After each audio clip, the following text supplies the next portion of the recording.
बघा, तटकर साहेबांनी अतिशय सौजन्याने त्या छावा संघटनेच्या पदाधिकाऱ्यांचं निवेदन घेतलंय, उठून बोललेत. इतक्या रागारागात ते लोक बोललोय तरी पण तटकर साहेबांनी खूप शांतता राखून ते निवेदन घेतलेलं आहे आणि शांततेच्या वातावरणात चालू होतं. नंतर काय झालं त्याच्या मला कल्पना नाही, परंतु जे काही झालं ते चुकीचं झालं, ही गोष्ट मला पण मान्य आहे. ती चौकशी तर करावीच लागेल ना, म्हणून तर म्हटलं की CDR चौकशी करावी लागेल आणि त्या संदर्भामध्ये जे राजकीय पुढारी कोणाशी बोलतात, कोणत्या संदर्भात बोलतात, कोण ज्याला जबाबदार आहे ते शोधावंच लागेल मला कुठल्याही परिस्थितीमध्ये.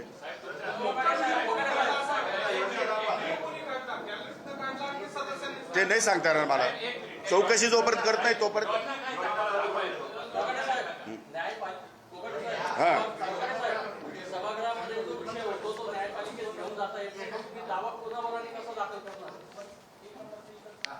चौकशी करणार, पहिले सभापती चौकशी करणार, पहिले अध्यक्ष चौकशी करणार. खालच्या औषध लोकांना वरच्या औषधातल्या मंत्र्यांविषयी असं बोलता येते की नाही, तो कायदा काय ते तपासून घेणार. ते काय त्याचा चौकशी अहवाल आल्यानंतर मी माझी केस कोर्टामध्ये त्यांना शोकास नोटीस देणार की तुम्ही आबरू नुकसान, तुमची माझी तुम्ही राज्यभर बदनामी केली, या संदर्भात तुम्ही तुमच्यावर केस का दाखल करण्यात येऊ नये. माझी इथून गेल्यानंतर या आठवड्यात नाही, या आठवड्यात मी दादाने मला कार्यक्रम दिले धुळे जळगाव नंदुरबारला, तर पुढच्या आठवड्यामध्ये जेव्हा मुंबईला जाईल त्यावेळेस मी माझ्या वकिलाला बोलून या सगळ्यांना नोटीसा काढणार आहे की तुम्ही खुलासा करायच्या. तुमच्याकडे पुरावे आहे का? पुरावे नाही आहे ना, मग तुम्ही आज कसं काय मीडियाला डायरेक्ट देतात? अशी कशी काय बदनामी करता तुम्ही एखाद्या मंत्र्याची?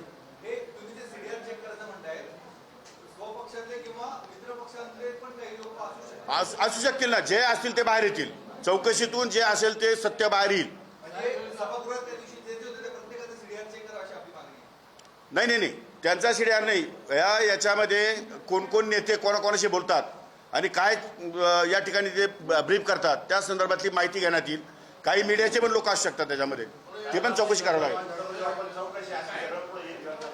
मी तुम्हाला एकच सांगतो की एकदा मी शिवसेनेमध्ये आमदार असताना सकाळ पेपरला मुंबईला एक बातमी छापून आली की माणिकराव कोकाटे अशा प्रकारचे भ्रष्टाचारामध्ये अडकले म्हणून. मी स्वतः RR पाटील त्यावेळेस केंद्रीय गृहमंत्री होते, मी त्यांना स्वतः पत्र दिलं की अशा प्रकारचा आरोप माझ्यावर या ठिकाणी वृत्तपत्राने केलेला आहे, याची सविस्तर चौकशी व्हावी. रितसर अँटी करप्शनने माझी चौकशी केली आणि मला निर्दोष सिद्ध केलेलं आहे. त्यामुळे माझ्या बाबतीमध्ये आत्तापर्यंतचा इतिहास आहे, कुठेही तुम्हाला काही सापडणार नाही. त्यामुळे मला या सगळ्या गोष्टीचं काही या ठिकाणी माझा स्वार्थ काही नाही याच्यामध्ये. त्यामुळे मला ह्या सगळ्या गोष्टी चुकीच्या दिशेने चालल्या असं वाटतंय आणि म्हणून मी तुम्हाला या ठिकाणी ब्रीफ करतो.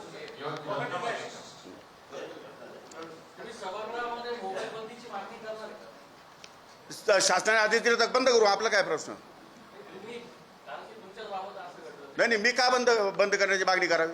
असं काय तर मोबाईल बाकीचे आमदार लागेल तेवढे त्यांना PDF येतात, माहिती येते, खालून उभं राहिल्यानंतर आपल्याला डिपार्टमेंट माहिती येते, ती माहिती पुटअप करायला होते. प्रत्येक वेळेस आपल्याला समोरचा तो लॅपटॉप असतो चालूच असतो असं नाही, कारण बंद असतो, अनेक कारणं असतात त्याला. मोबाईल वास्तविक बंदच होता पूर्वीचा, पण आता तो अलाउड केला आहे अध्यक्ष महोदयाने. त्यांना वाटलं तर ते बंद करू शकतात, तो काय विषय नाही.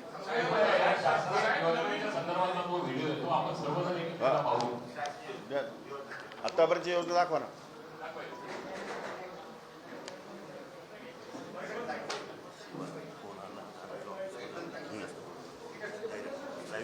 Thank you.